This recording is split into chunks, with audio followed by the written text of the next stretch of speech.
नमस्कार। आज विश्वमा नै एउटा नराम्रो भाइरस कोरोना भाइरसको कारणले गर्दाखेरि हाहाकार मचिरहेको छ। यसै कारण भारत सरकारले विगत 9 दिन अगाडिदेखि सम्पूर्ण भारतलाई लकडाउन गरेको छ, तालाबन्दी गरेको छ। सबै यहाँका नागरिकहरू आफ्नो आफ्नो घरमा बसेर यो कीटाणु जसले मानिसहरूको हजारौंको तादादमा जीवन लगिरहेको छ, यो महामारीबाट बाँच्नका लागि एउटा सही कदम लिएको कारण सिक्किम सरकारका सम्माननीय मुख्यमन्त्री महोदयले पनि आज सिक्किममा यसरी लकडाउन गरेर सारा सिक्किमी जनतालाई सुरक्षित राख्नका लागि जुन सरकारले पहल गरेको छ र आज विशेष गरेर म सिक्किम सरकारको विभिन्न विभागको तर्फबाट, सिक्किम सरकारको तर्फबाट म सम्पूर्ण सिक्किमे जनतालाई अनुरोध गर्न चाहन्छु अनि तपाईहरुलाई धन्यवाद पनि दिन चाहन्छु, किनभने जुन सरकारले निर्णय लियो त्यो निर्णयलाई सबैजनाले सिरोपर गरेर मानिलिएर आजसम्म सिक्किममा कुनै पनि एउटा यो कीटाणुले जुन भाइरसले हाम्रो सिक्किमको कुनै पनि नागरिकलाई अहिलेसम्म आक्रमण नगरेको कुरा हामीले सुन्न पाइरहेका छौं। यो एउटा खुशीको कुरा हो अनि विशेष गरेर म सम्पूर्ण सिक्किमे जनतालाई बधाई पनि दिन चाहन्छु, धन्यवाद पनि दिन चाहन्छु। अनि जति पनि यो संक्रमण जुन भाइरस छ, यो भाइरसबाट बाँच्नका लागि, बचाउनका लागि धेरै धेरै कर्मचारीहरू आफ्नो जिन्दगीलाई दाउमा राखेर काम गरिरहनु भएको छ।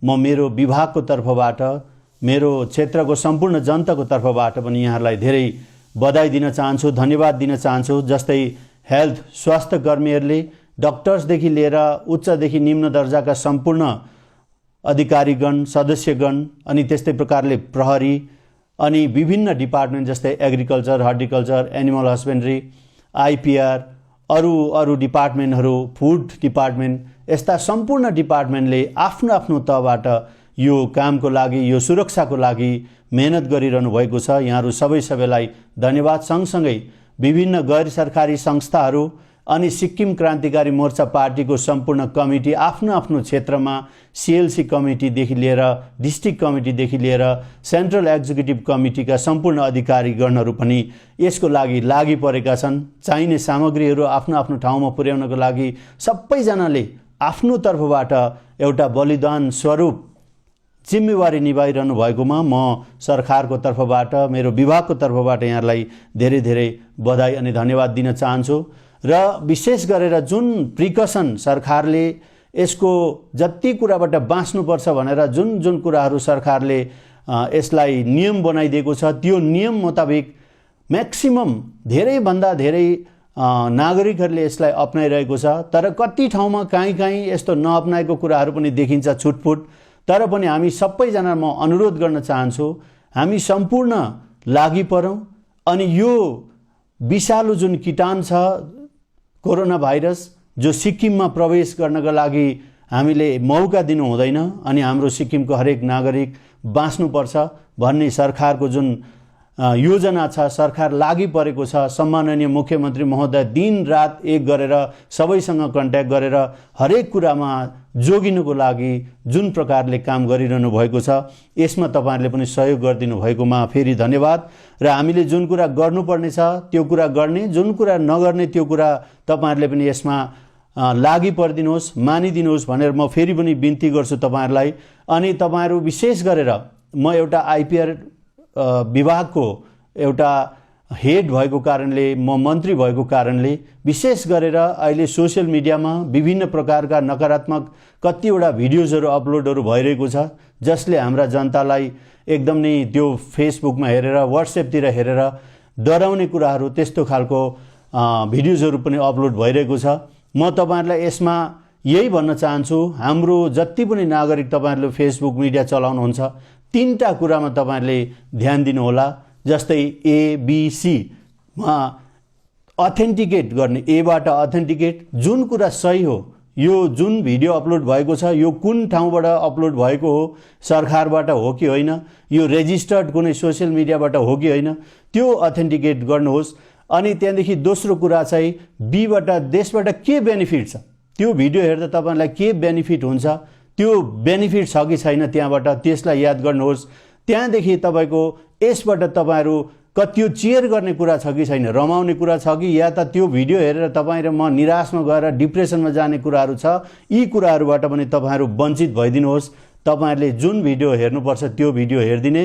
अनि सरकारले कानुन बनाएको छ, यसरी रङ भिडियो अपलोड गर्नेलाई कानुनी कारबाही गरिनेछ र कसैले पनि यस्तो अफवाहमा त्यो भिडियोहरू हेरेर तपाईहरु प्यानिक नबनिदिने पनि म अनुरोध गर्न चाहन्छु। अनि जसले पनि अपलोड गर्नुहुन्छ तपाईहरुले पनि कृपया गरेर एउटा मानवताको हैसियतले अहिले सारा विश्व नै यसको लागि परेको छ।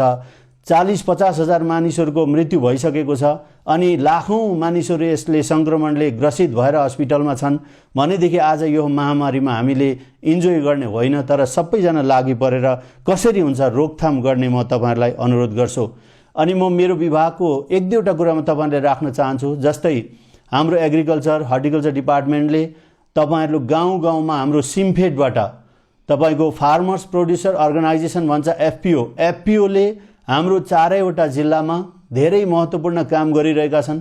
गाउँका कृषकहरूकोबाट सागसब्जीहरू भेला पारेर लिएर मार्केटमा ल्याइदिने सिम्फेडको माध्यमबाट, जुन हाम्रो डिपार्टमेन्टको एउटा शाखा छ सिम्फेडको जति पनि हाम्रो कर्मचारीहरू हुनुहुन्छ उहाँहरू अनि एफपीओहरूले गाउँबाट सब्जीहरू उठाइदिएर तपाईहरुले बिक्री पनि हुने भयो। अर्को कुरा, जति यो तालाबन्दी भएकोले गर्दा गाडीहरू चल्दैन, सब्जीहरू घरमा पाइँदैन।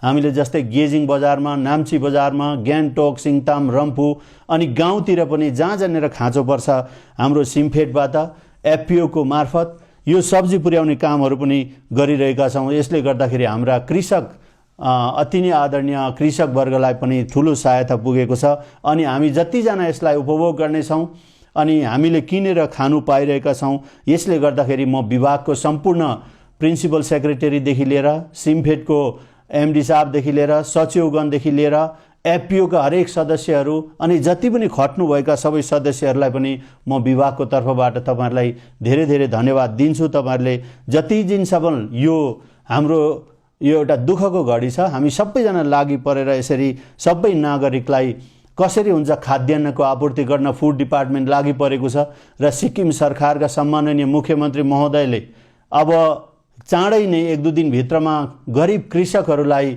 गरिब गाउँले नागरिकहरूलाई 20 केजी चामल, त्यस्तै प्रकारले तेल, दाल यो वितरण गर्ने सबै जमर्को प्राय भइसकेको छ र अब केही दिन बादमा नै तपाईहरुको गाउँमा घर घरमा त्यो वितरण गरिनेछ। र यहाँबाट तपाईहरुलाई अनुरोध छ, यसको गाइडलाइन के छ भने जति पनि कर्मचारी हुनुहुन्छ, चाहे रेगुलर हो, चाहे एडहकमा हो, चाहे वन फ्यामिली वन जबमा हो, तपाईहरुको नोकरी भएकोले गर्दाखेरि तपाईहरुले केही कुरा किनेर त्यसलाई आफ्नो जीवन चलाउन सक्नुहुन्छ। तर ती गरिब किसानहरू छन्, गरिब गुरुबाहरू गाउँमा छन्, जसको कामदाम छैन भने आज कमाएर आज नै खाने परिवारहरू छन्, उहाँहरूको लागि सिक्किम सरकारले अनि एउटा ठुलो योजना बनाएर उहाँहरूलाई चामल, दाल, तेलहरूको प्रबन्ध मिलाउनेछ र तपाईहरुको गाउँ-गाउँमा आउनेछन्। अनि यसमा कृपया गरेर तपाईहरुले अन्डरस्ट्यान्डिङ गरिदिनु होला। सरकारबाट नोटिफिकेसन पनि निस्केको छ र तपाईहरु जसले पाउनुपर्छ उहाँहरूलाई पुर्याइदिने।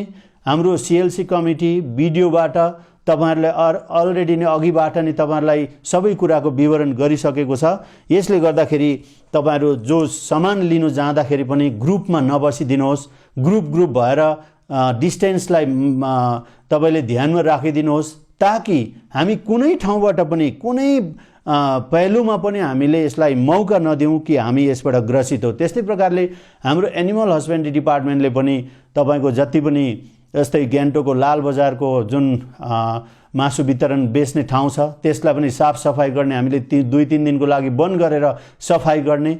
अनि तपाईहरुलाई मेरो अनुरोध पनि छ, हामी एकदमै स्वच्छतामा गयौं भनेदेखि यसलाई हामीले राम्रोसँगले निर्वाह गर्न कोसिस गर्यौं भनेदेखि हामीले जति पनि मासु खानुपर्छ तपाईहरुले त्यसको लागि मासु मार्ने ठाउँ आफ्नो जुन ठाउँमा स्लटर हाउस छ त्यहाँ मार्ने अनि लिएर साफ सफाई अनि एकदमै राम्रोसँगले हाइजेनिक तरिकाले हामीले त्यो पनि व्यापार गर्दिने अनि खानेले पनि त्यहाँबाट रोग नलागोस् भनेर सबै चारैवटा जिल्लामा स्लटर हाउसहरू एकदमै साफ सुग्घर गरेर हाम्रो एनिमल हस्बेन्ड्रीले लागि परेको छ। त्यस्तै प्रकारले जति पनि अहिले सबै लक भएकोले गर्दाखेरि जति ती बाहिर हिँड्ने कुकुर बिरालोहरू छन् जसले खानु नपाएर उनीहरू पनि आज हिजो पनि गान्तोकमा भालुसम्म आफ्नो बजारतिर आइसकेको छ।